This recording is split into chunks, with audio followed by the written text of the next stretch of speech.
Salut Ludivine, merci beaucoup d'être là. Bonjour. Oui, alors, donc tu es clarinettiste de base et tu es maintenant professeur de yoga et tu as aussi plein d'autres facettes dans tes différents métiers, plein de métiers différents dans le bien-être. Voilà, je voulais savoir si tu pouvais te présenter rapidement, présenter ton parcours, ce que tu fais, s'il te plaît. Oui, donc je m'appelle Ludivine, je suis clarinettiste de formation. J'ai commencé dans une petite école de musique, celle de mon village, donc quand j'avais 8 ans. Ensuite, à mes 14 ans, je suis allée au conservatoire de Toulouse. Et ensuite, je suis venue à Paris pour continuer à me former et j'ai fini à l'ESMD de Lille. Ensuite, j'ai intégré l'orchestre des sapeurs-pompiers de Paris. Et en parallèle de ça, j'avais autre chose qui m'appelait et j'ai voulu me former en tant que professeur de yoga. Donc, j'ai fait l'école française de yoga à Paris, qui est une école qui se fait en 4 ans. Donc, ça m'a permis vraiment de cheminer tout le long de ma formation. Et à côté de ça, je me suis aussi formée en méditation et en olfactothérapie. Donc, c'est avec l'aide des huiles essentielles pour venir s'apaiser, libérer des émotions. Voilà. Donc tu es doula maintenant, est-ce que tu peux nous dire ce que c'est? Voilà, donc depuis peu, je me reconvertis. Je quitte le métier d'orchestre pour devenir doula. Donc, la doula, c'est une personne qui accompagne les mamans pendant la grossesse. Donc, ça peut vraiment partir du désir de l'enfant, de la préconception, jusqu'à la grossesse, l'accouchement et ensuite toute la période post-natale. Ok, super. Voilà. Magnifique. Alors, est-ce que tu peux nous dire un peu le yoga que tu pratiques au quotidien, parce qu'il y a plusieurs types de yoga qui existent. Et toi, donc, c'est le Hatha Yoga, c'est ça? Oui. Alors du coup, voilà, moi je pratique le Hatha Yoga, qui est un yoga assez avec un rythme modéré à lent, on va dire. Toujours posé, chaque mouvement est posé sur la respiration, mais ça c'est le principe même du yoga. Et donc plus spécifiquement dans mon école, dans l'école où j'ai fait ma formation, on a plusieurs lignées. Et donc moi je fais la lignée de Madras. Euh, donc voilà, qui est vraiment issu du Hatha Yoga. Et après, dans tout le yoga, en fait, il y a vraiment plein de types de yoga différents. Et il y en a vraiment pour tous les goûts.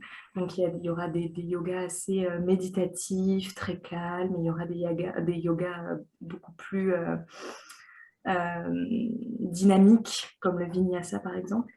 Et ça, c'est assez simple sur Internet de trouver les informations pour voir déjà quel type de yoga pourrait nous convenir en fonction de ce qu'on aime. Donc, il y a un yoga qui existe pour chaque personne dans le monde. Ouais, ça s'adapte. Voilà, le yoga, c'est magique. Ok. Alors, en tant que musicienne, qu'est-ce que ça t'a apporté le yoga? Alors, le yoga, pour moi, ça a été vraiment un grand tournant dans ma vie de musicienne. Euh, En fait, ça m'a permis déjà de me reconnecter à mon corps. Donc, le yoga, c'est vraiment un espace où on vient placer le regard qui est souvent porté à l'extérieur de nous. Là, pendant la séance de yoga, on vient le placer à l'intérieur.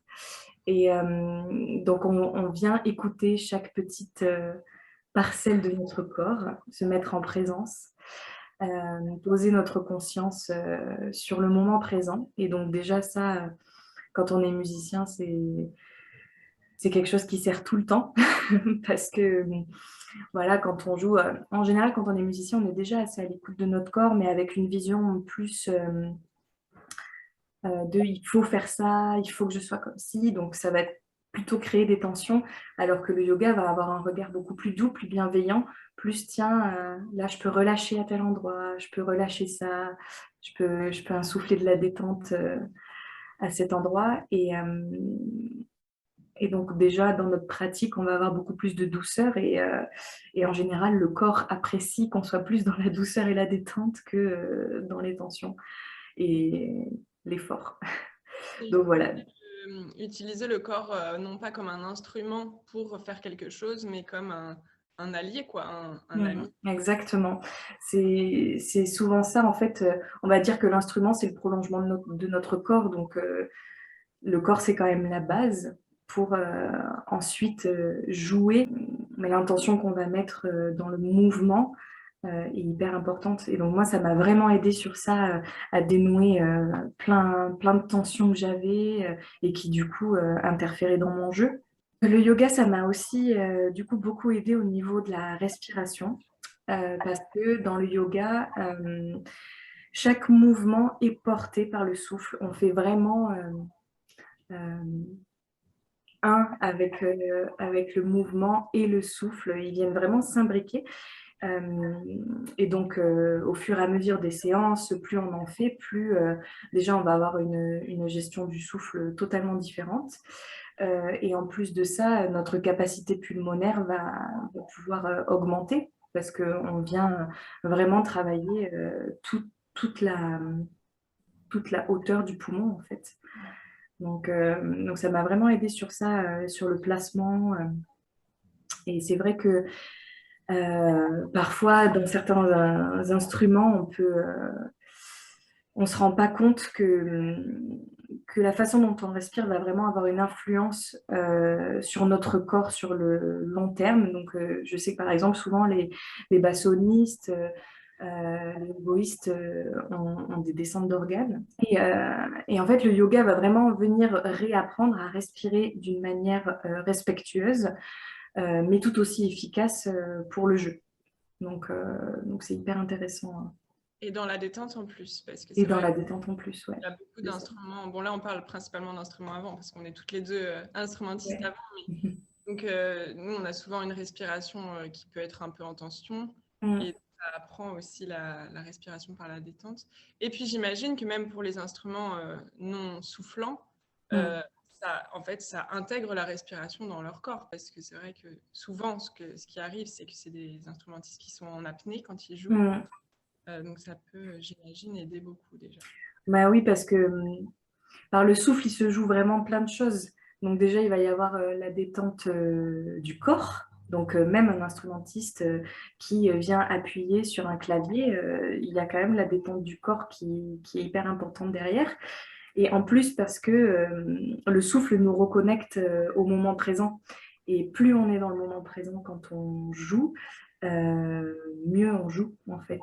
Parce qu'on est vraiment là et on peut venir exprimer justement ce qu'on a besoin d'exprimer sur le moment et ce qu'on souhaite faire entendre aux personnes qui nous écoutent. Oui, complètement. Que ce ne soit pas juste l'automatisme qui joue. Oui. Est-ce que toi, tu as une espèce de programme de détente avant quelque chose, voilà, une performance qui va te stresser, un concours Qu'est-ce que tu fais, toi, pour te détendre Alors déjà, il y a tout ce qu'on peut mettre en place pendant la préparation du concert ou du concours, parce qu'en général, on doit se préparer 2 mois avant. Donc déjà, il y a plein de choses qu'on peut mettre en place pendant cette période-là. Et il y a aussi juste avant le concert ou l'examen. Moi, ce que j'aime bien faire, déjà, juste avant de commencer à répéter chez moi, tranquillement, je viens faire des petits exercices au niveau des bras avec la respiration pour de suite vraiment me remettre dans le corps, pour remettre la respiration qui, du coup, par le mouvement, va venir se détendre. Donc, juste voilà, faire des petits mouvements de bras. Moi, j'en fais 6 en général, 6 mouvements de bras, où je viens lever les bras vers le ciel en inspirant. Et ensuite, je viens descendre mes bras par les côtés en expirant tout le long de l'expiration. Il faut savoir que plus l'expiration va s'allonger, plus la détente va pouvoir se mettre en place. Et quand on va venir allonger l'inspiration, là, ça va être l'inverse, ça va être plus énergisant, où du coup, ça va nous tendre peut-être un peu plus. Donc, si vous voulez vous détendre, voilà, il faut plus miser sur l'expiration, plus longue que l'inspiration. Donc déjà, voilà, je viens faire des petits mouvements. Ensuite, pendant la préparation, ce que j'aime bien faire, c'est faire de la méditation pour venir visualiser, par exemple, le moment du concert ou le moment du concours. Et par la méditation, en fait, voilà, visualiser que pendant l'examen, je suis calme, je suis bien, je suis détendue, que chaque parcelle de mon corps est détendue. Et moi, je viens, en plus de la méditation, utiliser les huiles essentielles qui viennent vraiment apaiser le mental instantanément, en fait. Il suffit juste de la sentir et de suite, la tête, elle, voilà, c'est le calme. Donc, c'est vrai que, voilà, en préparation, c'est hyper intéressant. Et donc, ensuite, juste avant le concours ou le concert, je vais refaire un petit peu la même chose que ce que j'ai fait pendant toute la préparation, que ce que j'ai pu voilà, répéter au niveau de la détente. Donc voilà, pareil, fermer les yeux, sentir notre respiration, faire quelques mouvements de bras pour se remettre dans le corps et pour pouvoir étirer la respiration. Sentir une huile aussi pour apporter de l'apaisement. Et ensuite, de faire ça juste avant le concert ou juste avant le concours, on rentre sur scène, on est vraiment calme et détendu. Alors après, le stress, enfin le trac, c'est quelque chose qui est toujours présent. Et c'est bien que ce soit présent en fait parce que c'est stimulant et que si on n'a pas, c'est que ce qu'on fait, ça ne nous anime pas vraiment. Donc en fait, le trac sera toujours présent, mais c'est plus, avec toutes ces petites techniques-là, on va venir supprimer tous les aléas liés au trac. La respiration qui est un peu superficielle, la respiration qui s'emballe, les tensions qui arrivent parce que ben voilà, on est stressé, peut-être aussi les mains qui tremblent, tout ça, voilà, avec ces petites techniques-là, hop, ça, il n'y a plus. Si on l'inscrit bien dans le temps, dans notre préparation, ça peut vraiment venir gommer tout ça. Donc le trac sera toujours là, mais ce sera presque agréable parce que ce sera voilà, une stimulation de j'y vais, je suis contente d'y aller et je vais profiter de l'instant présent parce que je me suis bien préparée avant et que là maintenant c'est que du bonheur, quoi. Donc en fait, c'est important pour toi de préparer le mental et le calme autant que de préparer le digital de l'instrument et de la technique, quoi. Bah oui. Bah, moi j'aime bien faire le parallèle entre les musiciens qui préparent des concours ou des concerts et les sportifs de haut niveau. Parce que c'est exactement la même préparation en fait. Et les sportifs de haut niveau, ils font pas que courir sur une piste pour se préparer. Il y a toute une préparation à côté avec des coachs où justement ils vont venir préparer le mental parce que pour moi, c'est même plus que 50% du travail. Donc, bien sûr que c'est essentiel de se préparer, de travailler les morceaux, d'ancrer les morceaux dans les doigts pour que justement l'automatisme de tout à l'heure nous serve quand même, parce que c'est important, voilà, parce que oui, des fois on peut décrocher un peu et hop, ça passe tout seul. Ça permet aussi de se concentrer sur autre chose.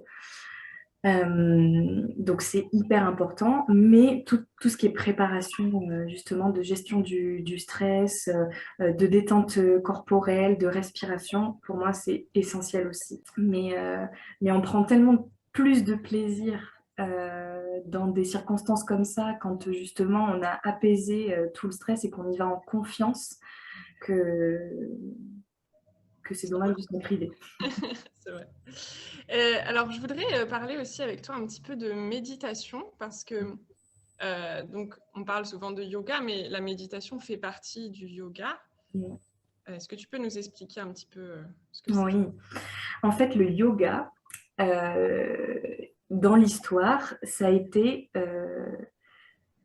conçu comme une préparation à la méditation. Donc en fait, par, la séance de yoga, les différents asanas et tout ça, on va venir déjà préparer le corps, puisque la posture de méditation, ça va être souvent en tailleur, en lotus. Donc c'est une posture qui peut être assez engageante quand même, parce qu'on tient le dos droit, le bassin ouvert, les genoux pliés et tout ça. Donc, et la méditation, ça peut s'inscrire dans le temps. Donc, du coup, voilà, par la séance de yoga, on venait assouplir le corps. Et avec la respiration et les différents mouvements, on venait aussi apaiser le mental. Parce qu'en fait, dans la séance de yoga, on écoute les mots du professeur et qui vient vraiment nous donner des directives assez précises sur comment placer justement la posture. Et donc, de se concentrer déjà sur les paroles du professeur et en plus de se concentrer sur la respiration, le mental vient s'apaiser assez rapidement. Et pour méditer, c'est bien déjà de partir avec un mental qui est un petit peu apaisé, sinon ça peut vite être le fourmillement de pensée et c'est pas du tout ce qu'on cherche en méditation. Et donc la méditation, c'est un moment d'apaisement où on est vraiment dans une détente du corps, même si on a une posture tenue. On est quand même, grâce justement à la séance de yoga avant, on est quand même dans une détente corporelle. Et le but, s'il y a un but, parce que déjà se faire du bien, c'est chouette en soi quand même. Mais du coup, le but de ça, c'était vraiment d'arriver à l'apaisement du mental total, c'est-à-dire plus de pensée. Et, euh, et derrière ça, il y avait ce qu'on appelle le samadhi, qui est un peu l'état de bien-être total et de grand éveil. Voilà, c'était ça le but de la méditation. Mais on peut le prendre, voilà, dans nos sociétés déjà, on peut le prendre très simplement comme un outil d'apaisement des pensées, de retour à soi, de pause, juste de pause dans nos vies qui vont à 1000 à l'heure. Juste, voilà, un instant de pause pour soi. Tu m'avais dit une fois que la méditation pour toi c'était vraiment un cadeau et Mm. il coûte pas très cher. Exactement. Sur YouTube, il y a plein de méditations guidées qui existent gratuitement. Donc voilà, il suffit, enfin, c'est vraiment à portée de main. Écoute, merci beaucoup Ludivine. Est-ce Avec que plaisir. tu aurais un petit mot à rajouter, un mot de la fin? Oui. Alors moi, ce que j'aurais envie de dire, c'est que moi, tous ces outils-là, ça a été un vrai cadeau pour moi. Euh, que ça m'a vraiment permis de me reconnecter à une autre façon de jouer, euh, une autre façon de vivre aussi, parce que ça n'a pas juste eu un impact sur ma façon de jouer de la clarinette. Mais en tout cas, voilà, si je dois parler de la clarinette, ça m'a vraiment permis de me reconnecter à pourquoi j'ai débuté la clarinette quand j'avais 8 ans. Et cette petite étincelle de juste de plaisir et d'expression par la musique. Et que j'avais un peu perdu pendant mes années d'études parce qu'on pose notre attention sur d'autres choses que sur l'essence même de la musique, sur le jeu, jouer parfaitement bien, sans que ça dépasse, voilà. Et en fait, tout ça, voilà, ça m'a vraiment permis de me reconnecter à ça et de retrouver le plaisir de jouer de cette manière-là.